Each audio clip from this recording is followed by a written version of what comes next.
আমরা বড় হয়েছি এমন এক সমাজে যেখানে নিয়ম, রীতি, প্রথা আর অদৃশ্য বাঁধন আমাদের চারপাশে জাল বুনে রেখেছে। আমরা নিজেরাই বুঝতে পারি না আমরা কি নিজের ইচ্ছে মতো বাঁচছি নাকি সমাজের লেখা চিত্রনাট্য অনুযায়ী নাচছি।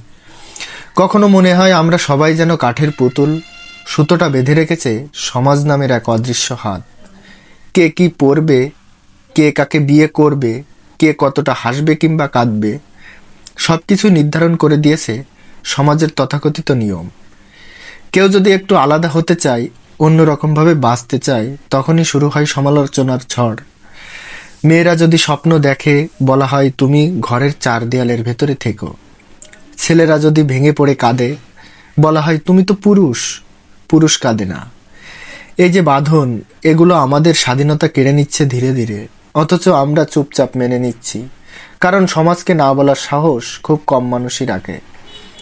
মানুষ তখনই মানুষ যখন সে নিজের মনের কথা বলতে পারে, নিজের মতো করে বাঁচতে পারে। কিন্তু সমাজের চোখ রাঙানিতে আমরা প্রায়ই নিজের স্বপ্নকেই গলা টিপে মেরে ফেলি।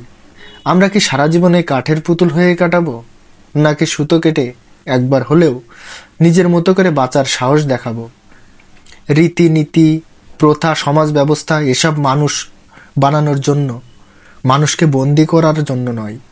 তাই আমাদের উচিত সমাজের বাঁধন মানা, তবে অন্ধভাবে নয়, যুক্তি দিয়ে, মানবিকতা দিয়ে। কারণ কাঠের পুতুল নাচে কারো ইশারায়, কিন্তু মানুষ বাঁচে নিজের স্বপ্নে।